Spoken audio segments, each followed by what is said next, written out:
Hi, I'm Lisa Niven Kelly, and today we are going to learn some cool chains in this horseshoe chain class.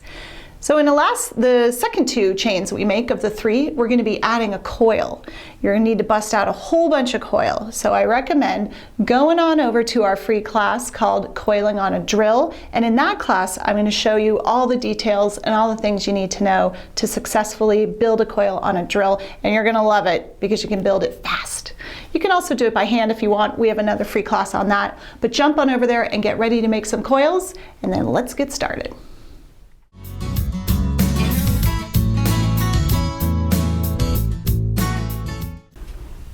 Here are some of the tools that we're going to be using in today's chain making class.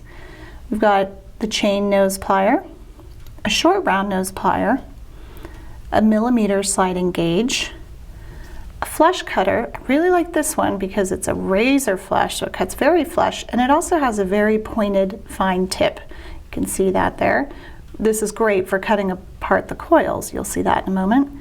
And this is called the medium wrap and tap plier, and it's technically a stepped round nose. It's got 3 different steps. Some people call these barrels on here. The smallest one is 5 millimeter, the middle one is 7 millimeter, and the largest one at the base there is 10 millimeters. We're also going to be using a steel bench block. This one here is 4 inches by 4 inches, but any size will do, and a chasing hammer. When it comes time to coil, we're going to be using a variable speed drill and a wooden ring clamp to help guide our coiling wire.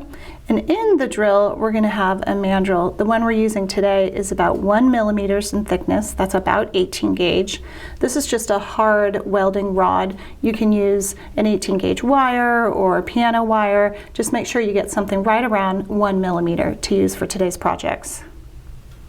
And here are some more goodies that you're going to need for today's project. You're going to need a soft tape measure or a ruler. And then the wire I have here is sterling dead soft round wire. There's no reason why you couldn't use copper, gold filled, or silver filled for that fact, but I'm just using sterling today. This is 18 gauge, 20 gauge, and 24 gauge. When we get into the chain, you'll be able to see how much of each of these wires you need to create the chain. And on the third chain that we're making, I've put a bead on the chain. So the beads I've got here, about 5 millimeters by 5 millimeters. They're kind of a bicone shape, which works really well for that chain. What you need to be aware of when choosing a bead is the hole size. The core wire for this chain is 18 gauge, so make sure that your beads will fit on your 18 gauge wire.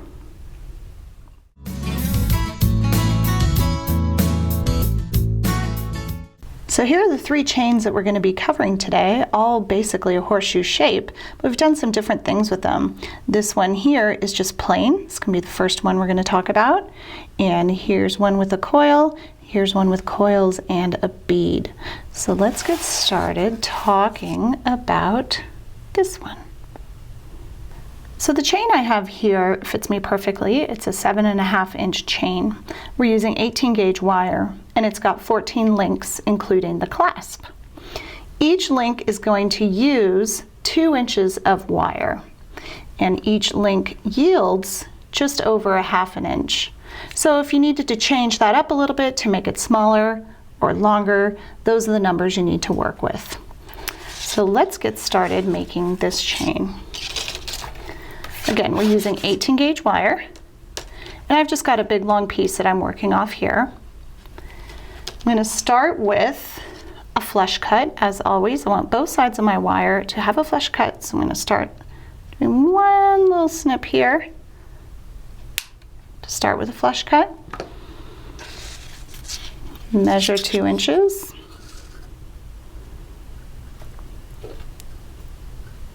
Trim and notice which side my flush cutter is facing. I'm not cutting with the tip of my cutter. That's very precious. We want to keep that all pristine for later uses. So I would go ahead and cut a whole bunch of those. So I've got a whole bunch of 2 inch pieces. I sort of work in production mode here. So I've got these 2 inch pieces with a flush cut on either side. Now coming in with my round nose, I'm going to use about a 2 millimeter spot of my round nose, and I'll show you how to figure that out in a moment. And I'm just going to make a loop on either side. So again, holding the wire within the plier, not feeling it poking up on top. Oops, grab it a little bit more than that. roll away from me, loosen my grip, bring it back, squeeze, continue until it touches. I've got a little P shape. I'm just going to leave it in that shape. I'm going to do the same on the other side, and I'm going to try to get the loop to go in the same direction.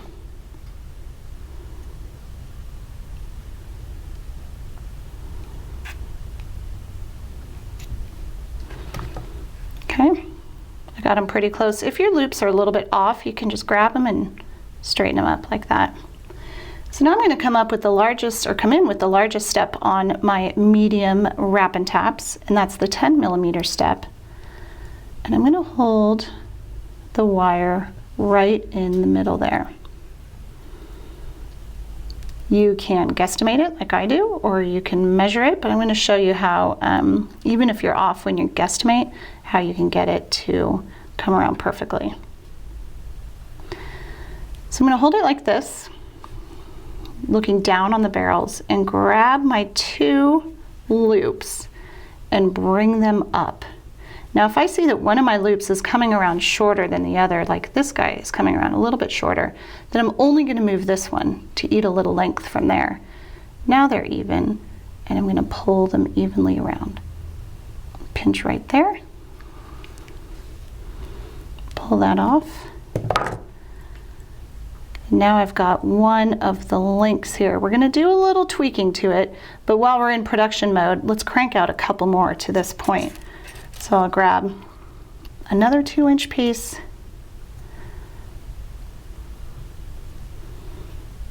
loop, and loop,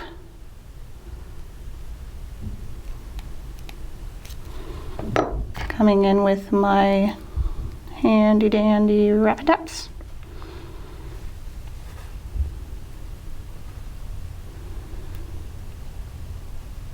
You want to get that last little push there real tight. So I'm going to go ahead and make a couple more of those and then be back to show you the next step. Now that I've made a couple of links, I wanted to show you that you're most likely going to have to tweak them a little bit before linking them together. This guy's perfect. He's got everything nice and lined up. And this guy's got kind of his toes turned in, and this one's a little bit wonky. So we're just going to come in and adjust them a little bit. Let's do one at a time here. This one just needs a little bit of straightening. See how that one flows nicely out and that one's sort of pointing in a little. So let's grab it and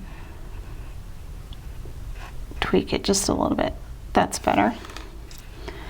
This one just needs to be turned out a little bit. So I'm going to come in this angle and turn that out a little and do the same over there. So try to get all of your links lined up. That's that one that we started with that was perfect. And here's the last one that needs to just be straightened out a tiny bit here and a tiny bit here. Okay, now we're going to hammer them. So I've got my bench block here and my chasing hammer, and I'm going to come in on this link and just hammer this part here. I'm going to do that for 2 reasons. It's going to add strength to this chain, and I like the way it looks. So got my chasing hammer here. I'm just going to come in and not hitting my hand, even though it looks like it.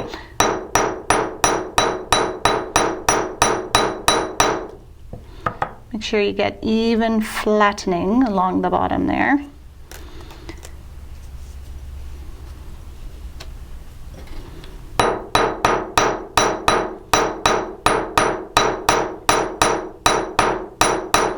And also make sure when you're hammering, you're holding the head of the hammer very flat and parallel to the bench block. Otherwise, if you tilt it, you could get a little marring in there. But I'm using a real nice, good quality chasing hammer here.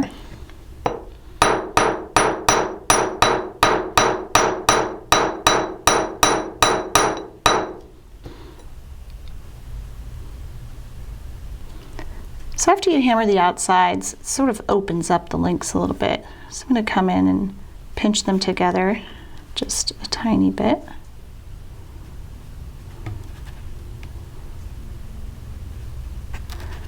And now it's time to get out your chain nose and link them. So using my chain nose, I'm just going to grab the loops and open them to the outside just slightly, and open it as you would a jump ring. I don't need to open it dramatically. I just need a little bit, enough space to take my other link and get it in there. Now I'm going to go and close those links.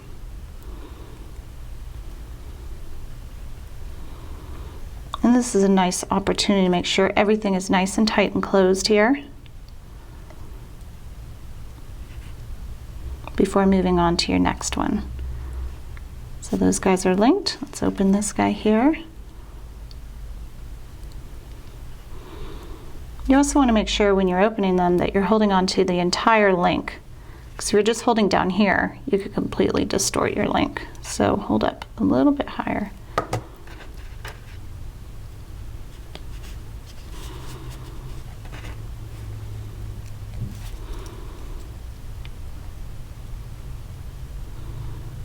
Close it nice and tight, just like you would a jump ring.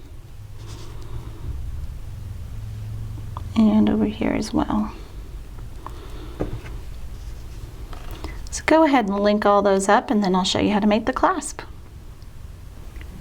So I mentioned marking your pliers at the 2mm spot. To do that, use a millimeter gauge. That's what this guy is. He slides open and close. And this line right here is going to tell you which millimeter you're at. And the millimeters are along the bottom, inches are at the top, but we're going to worry about millimeters. So I want to take that line right there and line it up with the second line. So that is 2mm right there. And then I'm going to come and slide it down my round nose. And right there where the bottom of the millimeter gauge hits my plier, that's 2mm. I'm going to scoot it up out of the way a tiny bit to mark it. See that? I've got a line right there, right at 2mm. So that is where you will place your wire if you want to make consistent loops on this spot of your plier. So let's make this pretty little S-hook clasp for the chain, and we're going to start by paddling the end of the wire. See how that wire is kind of flat there? It just makes it look real pretty. So to do that, you're going to get back with your chasing hammer, and on your bench block, I'm just going to hammer out the last couple millimeters of this wire.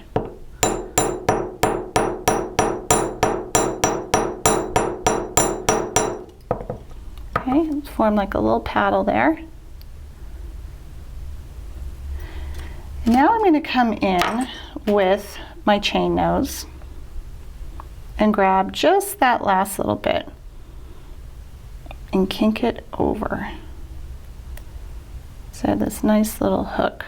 Can you see that there? Cool. All right. Now you're going to come in with your medium wrap and taps again. We're going to use the last barrel so that the roundness of this hook is going to match your chains. I'm actually going to flip it over. Yeah, there we go. And now I'm going to take the P, the little kinked over part, point it towards myself, and just push it around that barrel there. See where we're headed with this? Okay. Now come in with your round nose, and we're going to make the loop on the other side here. We're going to use that 2mm spot that we marked with our plier, our Sharpie. See my line right there? Line up the wire. And I'm holding this in my hand because I can't push on the wire like I'm used to, so I'm just holding everything still. Loop, bring it back, continue until it touches. I'm going to need to shift that around a little bit, but before I do that, let's give this the same hammered look that the rest of the links in the chain have.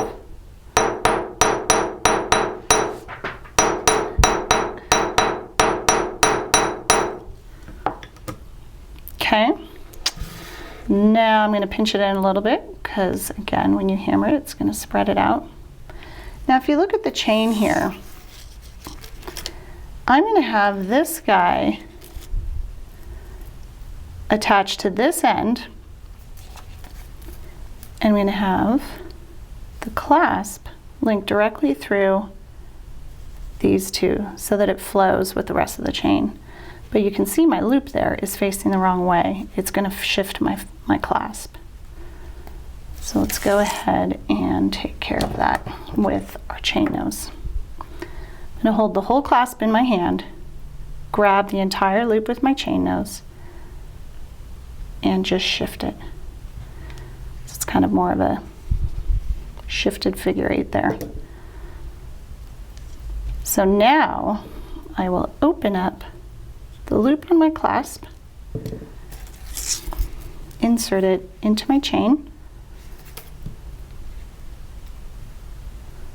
close it nice and tight so it's going to sit properly on there.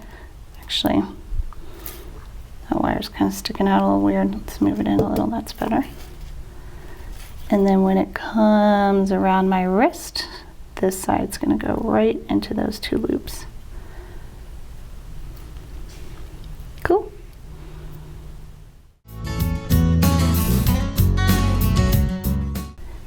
So we're moving on to a chain with a coil on it, and it's also that classic horseshoe shape.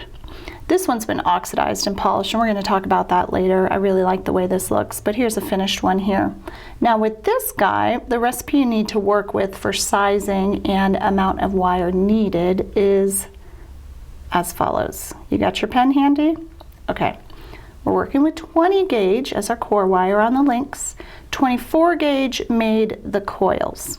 So each one of these links was about 2 inches of 20 gauge, and the coil took about 10 inches of 24 gauge to build this coil. Each one of these links has a 1-inch coil on it, which we'll talk about in a second, but it took 10 inches of 24 gauge to yield a 1-inch coil.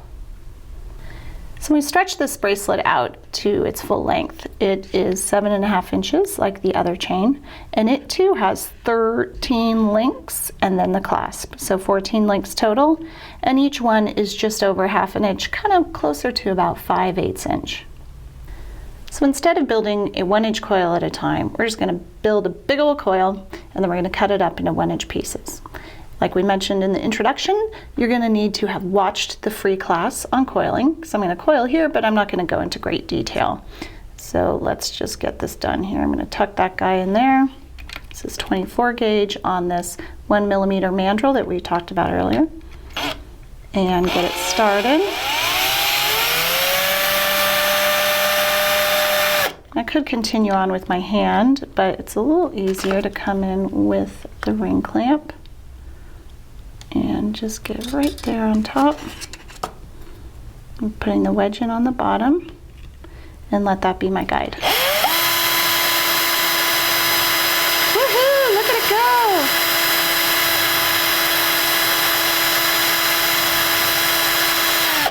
Now just go ahead and build a big long coil and build a couple of them, because you're going to need at least 13 inches for that 13 link bracelet. Might as well go for 15 or 16 in case you need a couple extra.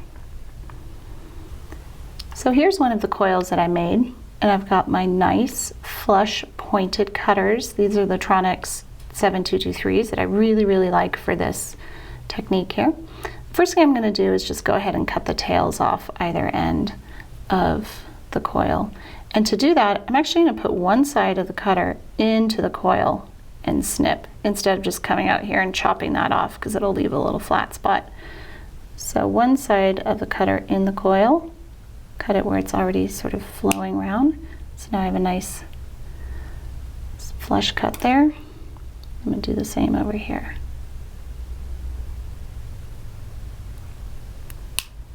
Okay. So now I need to cut this into some 1-inch pieces. You can do this a couple ways. You can line it up to your ruler and come in with your cutter and place it there. Or what I like to do is line it up, figure out where the 1-inch spot is, and shove my fingernail between those 2 coils. It just gives me a good guide. See, I create a little gap there. So either way, you're going to come in with your cutter And at that spot, you're just gonna press lightly first. I'm not cutting, just pressing lightly to form a gap.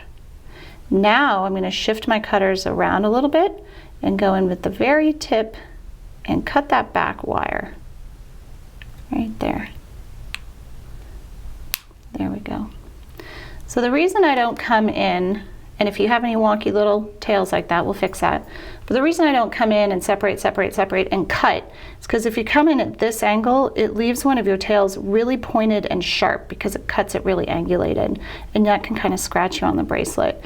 So we're gonna cut it apart like that again, but first, I didn't do the best job cutting apart that coil, and that's okay. I'm gonna just come and trim that little guy right there because that will scratch you.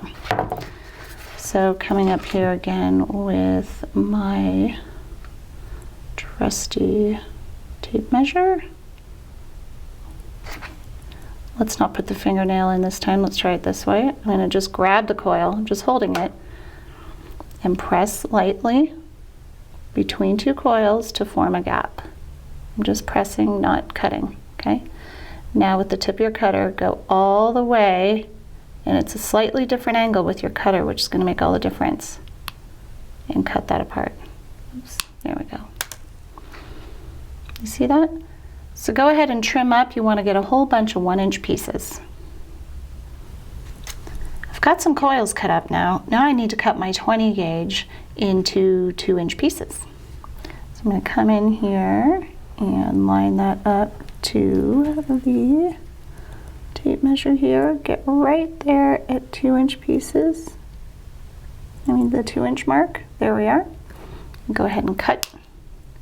Now I can use that one that I just cut as my handy dandy guide to cut the rest.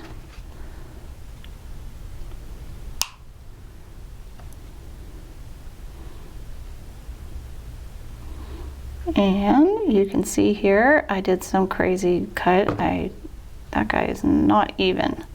If that happens, just come back here and figure out which one's wrong. You want to be pretty close to 2 inches. Yep, this bottom one needs a tiny bit cut off. Let's check that out. That's better. And this guy right here.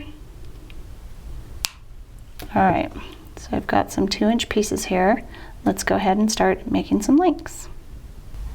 Before making our links, I want to mark a new spot on my round nose. I'm actually going to be working on the 2.5 millimeter spot of my round nose instead of the 2 millimeter. And I know that doesn't seem like very big a difference, but look at the difference in the lines. This is quite a ways down on your round nose. You see that? I've got it already measured, already marked. And the reason why you need bigger loops on this chain is because the loops are going up and over the coil. So they need to be bigger. On the last chain that we made, the loops were just going up and over an 18 gauge wire.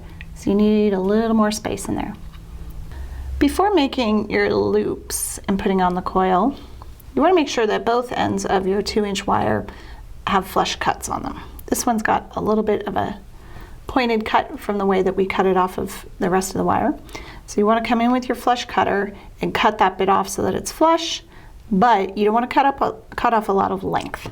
So I'm just going to come and cut that tiny little piece off right there. So I didn't necessarily make it shorter, I just gave it a flush cut. That's going to give you stronger loops. All right, so now coming in with your round nose, I'm going to grab that wire. See, I'm lined up with the line and roll away. Loosen, come back, roll away, keep going, making a basic loop here. Now on the other chain where we left it in the P shape, on this one we need to kink it back just like making an eye pin. So what I do if I'm working with wire that's less than 18 gauge is I just use my round nose for that kink. So when I'm done rolling, I bring it up to a smaller part of the round nose, really push hard with my finger, and I kind of over kink it like that, because then when I go back in to the same part that I started this loop on and roll it forward, it comes out perfectly centered. Cool? So we've got that there. Let's get the coil, slide it on. And this will leave you with about a 1/2 inch on this side, which is perfect to make the second loop. I'm going to make this loop to match this one. The opening is on top. I'm going to do the same over here. So again, grab it with your round nose, line it up with the line. Roll, loosen, roll, roll, roll. It's going to touch and come in, kink it back, rock it forward. You can do that all in one motion. Now check this out. You see how we've got a little bit of space between the loop and the coil? That's good. You want that because when we're going to go shape this into a link, that coil actually spreads out a little bit, so it eats up that slack. So we want to make sure we have a little bit of slack there. After I make this into a link, I'll go ahead and close that loop a little bit better. I make all those corrections after that, after it's shaped. So from this spot, I'm going to grab, again, my medium wrapping taps. They are getting some love and use today. This link is going to be made on the center step. So let's go to this angle here. And you want to center, sorry about that, your plier in the middle of the coil. It doesn't matter, you know, if it's shifted up or down because it's all going to spread out. So in the middle of the coil. So I'm going to go right there. Now I'm going to bring, trying to get this angle right here for the camera. Great, there we go. I'm going to bring these up, watching as they come up to make sure they're coming around evenly, and then pinch them together right there. Boom. Okay. Now I'm going to put this aside and do the same thing with another one, and then I'll fix these loops just like I did on the first chain after I've got a bunch of these guys made. There we go.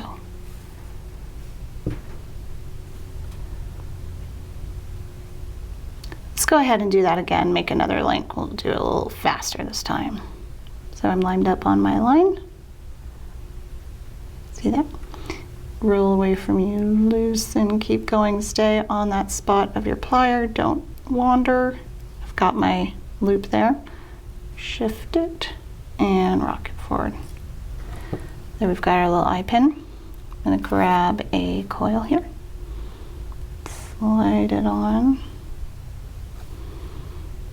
And I did have 2 flush cuts, which is good. I'm going to match this side, this loop to the other loop.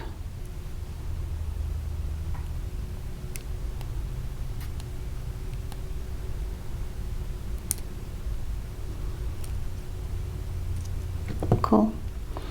So there's my maybe between 1 and 2 millimeters of slack, which is great.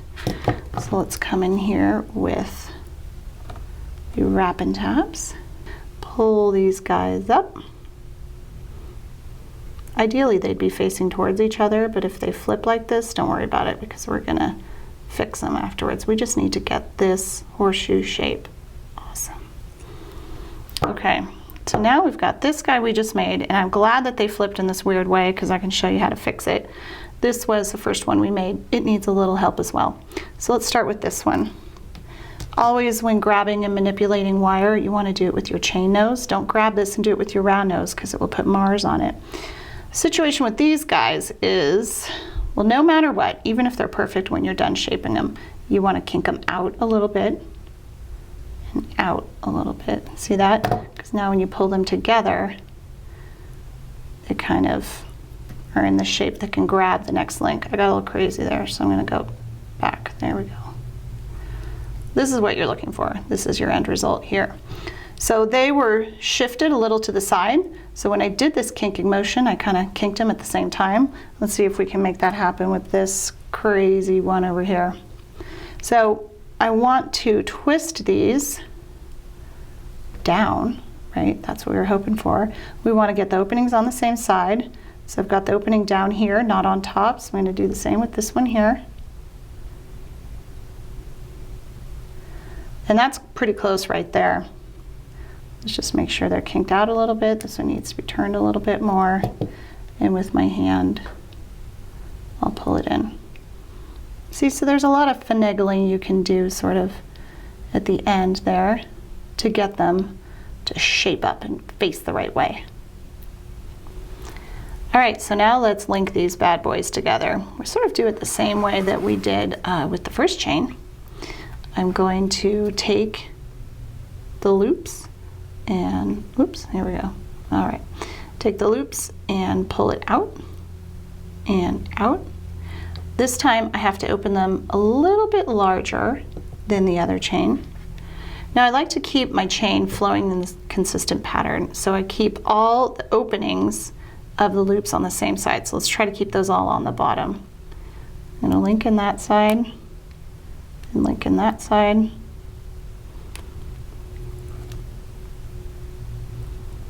See, they sort of clicked into place. And now I'm going to shut that, take the opportunity to wiggle it and get it right into its correct spot there. Nice and tightly closed. And same over here. Take a look at it, make sure you didn't tweak anything while you were linking it. And let's get one more going. You can also in this chain pull the loops out to the same direction if you want. Either one is fine. So yeah, this way I kind of went that direction instead of one to one side and one the other. And then can link that guy in. Oh, I didn't pull him out enough. Let's open him up a little bit more.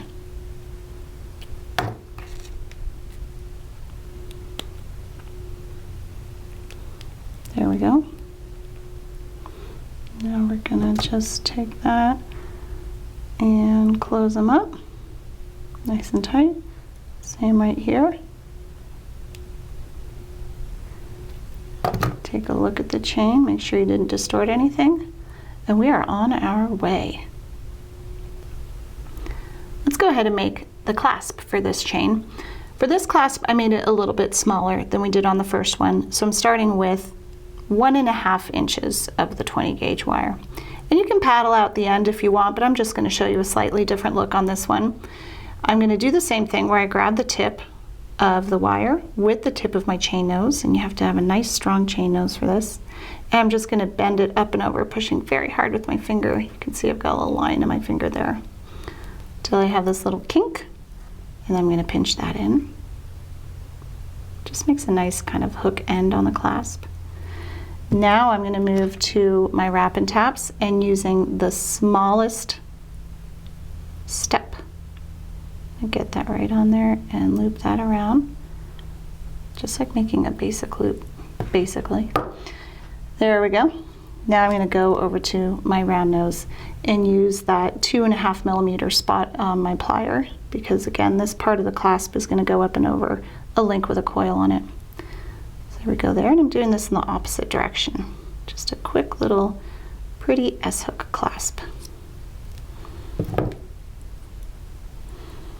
And let's give it a tiny bit of hammering. So I'm going to lay this on my bench block right here. And I can hold it with my chain nose or just tap away with it. I'm just going to get the top part. And this is just for strength and design again. Just to give it a little bit of strength right there in the bend. Now again, we need to go ahead and shift this so that it lays properly on our chain. I'm going to hold this right at where the loop touches the wire right there, because that's where I want the movement to happen. Just give it a shift. And there we go. So here's that finished piece that I showed you when we began making these links. And here's a clasp. Again, this one's been oxidized, but it's the same clasp that I just showed you. It's going to link right onto one of the coiled pieces. It keeps falling down. And then it's going to link straight through both of those loops. Give a nice flow through there.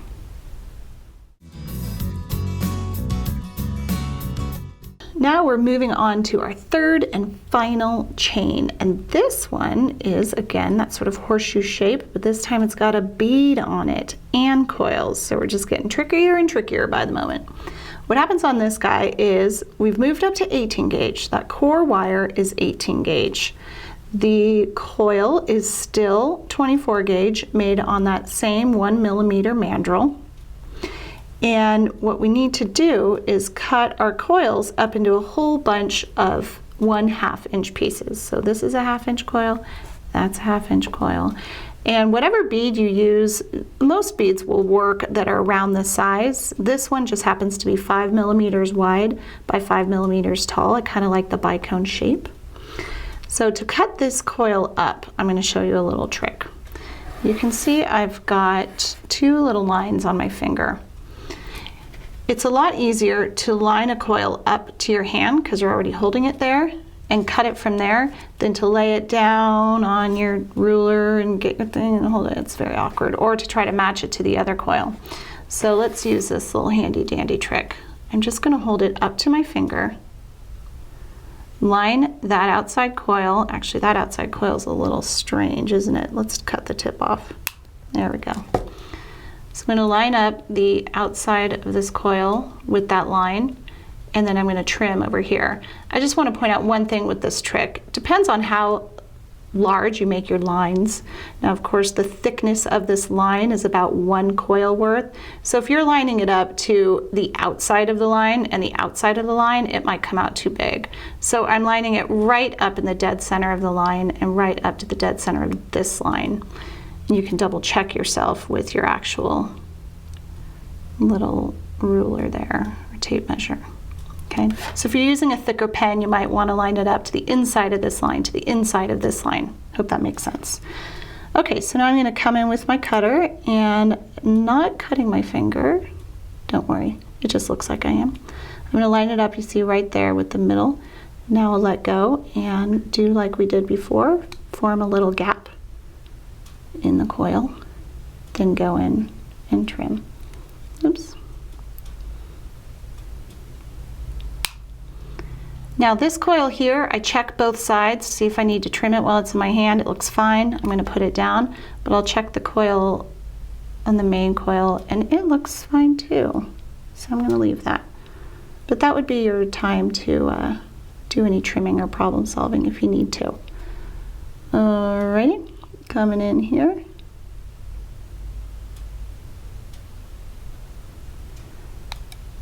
Forming my little gap there.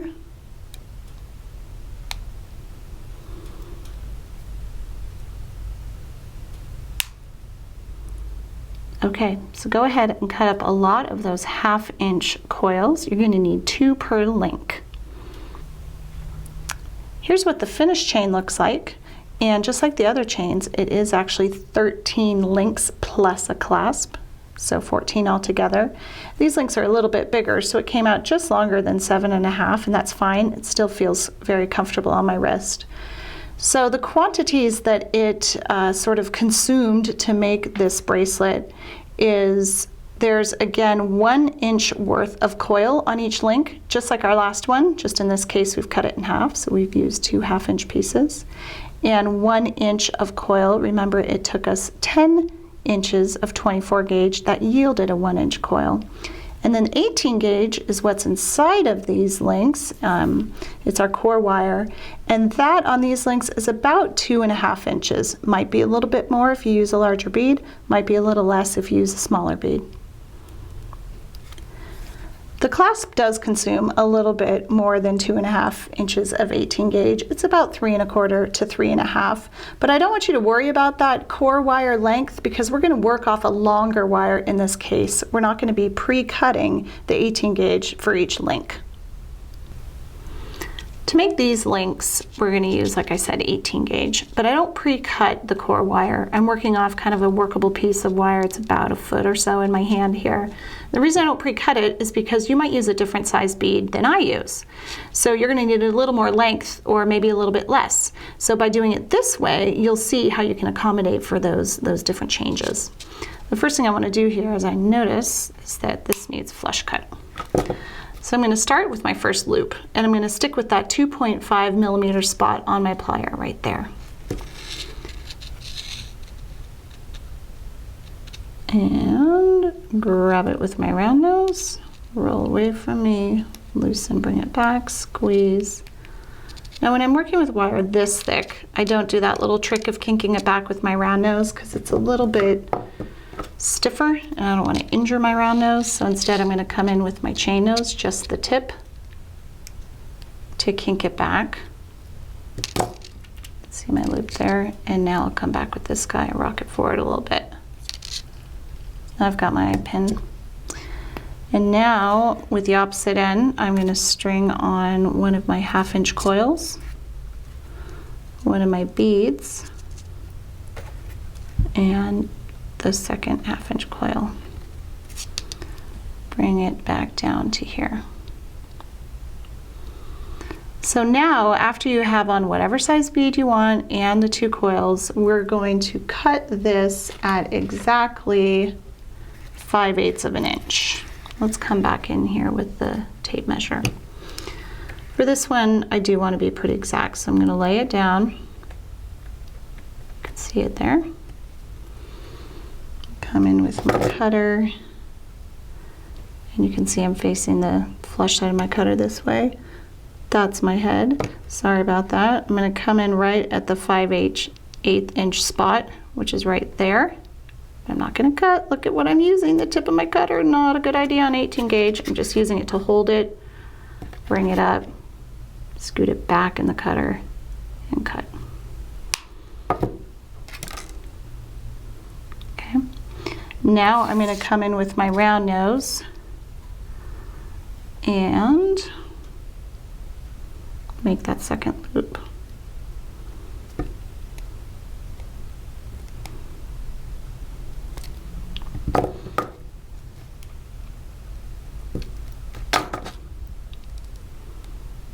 And we do all this switching of pliers because we want nice strong loops. So we're left with this, and that is quite a bit more slack than we had in the last chain, but that's good. That's how you need it. So right here, we're kind of at the same spot we were in the last one, but we're not going to be able to hold this with your wrap and taps right in the middle because it's got a big old bead there. So I'm going to come in this time and change it up a little bit. I'm going to use the medium spot of my wrap and taps and come up here. Look what I'm doing here. I'm holding the coil at the very, very end, and I'm pulling it. You see I have some slack up to the loop. See that? Slide it down, bring it back up to the loop. I'm holding it at the very end, and I'm just going to curl it in. Now I'm going to flip it over and do the same on the other side. Hold the coil at the very end. Make sure it's scooted up to the loop, not filling up this slack here. And see that slack right there? After I finish coiling this or curling it, it's going to fill that slack up. So I'm going to go a little bit more on each side. Sorry, I'm a little bit out of frame there. Come back. See that? So now there's no more slack. The coil expanded and filled it up. And I'm going to come in with my chain nose. It's okay that those are a little wonky because I'm going to do that fixing now. So with this chain in particular, it's really important that you hold this whole link, because if you just hold out here and you go to move this, you're going to open it up. So hold that whole link as you kink it up. And do the same here. See that? Pinch it in a little bit. You've got your link. Okay, so to link this guy to the rest of the chain, we can't do it the way we did with the other 2 chains. We're going to technically open the loops the wrong way, the way that you have been told to never do it. It's going to go against everything you are and everything that you know, but stick with me. We're going to open them. I know, like, oh no, she isn't. She's opening it the wrong way. You're never supposed to open a loop like that. You're supposed to open it to the side. But it's really our only choice to link these together. And the reason I'm okay with this is because when you shut it, it might make the loop slightly oval, but your 2 main concerns with chain making is consistency and strength, and those will still be retained, so we are okay. So now that you have them open like this, you're just going to take it and slide right on either side of the bead. See that? And then I'm going to grab the tip of the wire and bring it down back into place. It actually really retains the roundness pretty well. Wire and metal have pretty good memory. Don't be tempted to close it this way, because then you really can mess it up. And now this side. grab it and place it back. And I love how those loops just flow on either side of the bead like that. Here's the front, here's the back. Can't really tell the difference. So now let's make the clasp for this chain, and check this guy out. It's kind of fun. It's got 2 hooks on it. So once this side is attached to the chain, this side's going to come around and link just on either side of the bead like that. You can pinch it together after it's clasped on. And I actually like it to sit on my wrist upside down so they don't stick up and catch on anything. So let me go ahead and show you now how to make this clasp. All right, so let's get started with this clasp. Again, get out your pen and paper and make some notes here because we've got some funky measurements going on. I'm going to start, and I'm still working on my 18 gauge. I've got just about a foot in my hand, by making a kink at 1 inch. So I've measured it right there at 1 inch. My fingernail is at the right spot, and I'm going to just kink that up. Make sure you didn't do anything strange. It should still be 1 inch. Great. Now I'm going to slide on a coil and a bead and another coil. And then I need a matching sort of 1 inch length kinked up there as well. But I want to remember that I'm going to need some slack. So what I do in this case is I hold my chain nose right here so it can take up a little bit of space. Again, there's that 1 to 2 millimeters worth of slack that we're going to need when we shape it. And then I'm going to just push that wire up. Okay, so that left my little bit of slack because I worked against the outside of my tool. And because I'm fancy and technical, I'm just going to kind of eyeball this and line this guy up to that guy and trim with the flush side of my cutter. Great. So now we've got that. Except I got a little long there. Let's fix that. Fix it. Lazy. All right. Now we're going to come in with our friend, the medium wrap and tap. And we're going to roll these 2 sides in just like we did with the rest of the chain. Just ignore those sort of goal posts sticking up there. Roll that side in.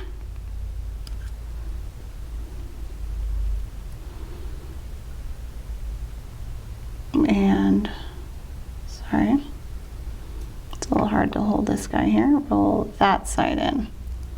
Maybe a little bit more on each side. I want a little more curl down by the bead.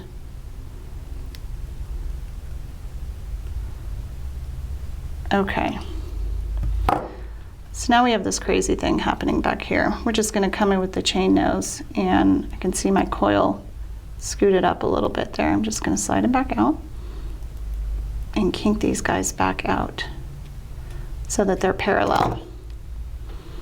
Pinch them in just a little bit. You see where we're headed here? We've got the same shape that we do on the rest of our chain. You can see that there.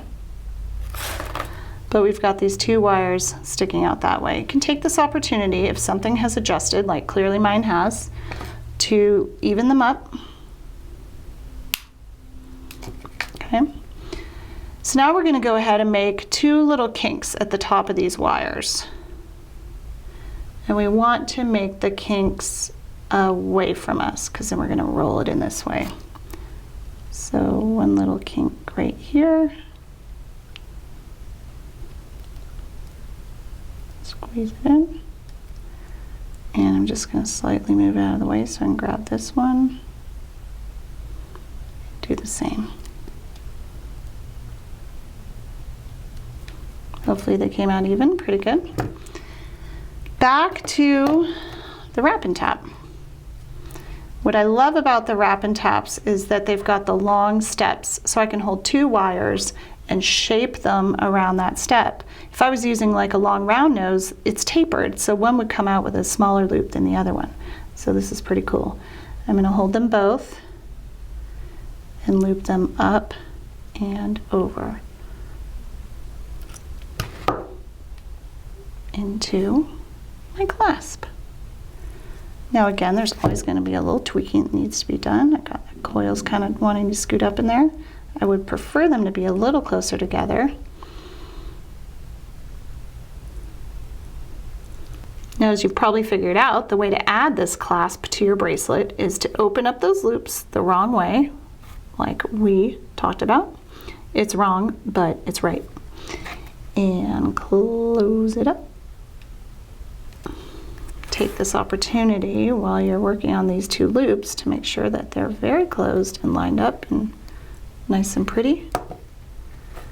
And now, if you come around with this fancy clasp, it just hooks on either side of your bead, like so. So here's the bracelet on my wrist, and you can see that the clasp just flows really nicely. It's even hard to detect. And again, I face those hooks down so they don't pop up and catch on stuff. But it's just a really nice, comfortable bracelet.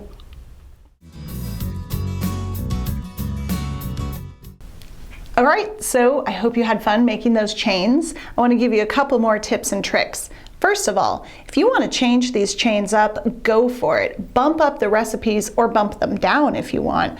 Just make sure to write down what you do. So if I'm changing a recipe for a chain, let's say I'm starting with 1.5 inches and a smaller coil for that second chain we made, I'm always going to do it first in copper so I can kind of perfect it without wasting, expensive metal like sterling. Make sure you write down exactly what you did, how much wire it took, and how much coil you used, because you're going to need to replicate it, right? And that last chain that we made with the coil and the bead, it was making me crazy being shiny like that. My mom likes the shiny jewelry. I like it oxidized. So I went ahead and oxidized and polished it, and look how great it looks. So thanks a lot for coming by, and hope to see you again in another class.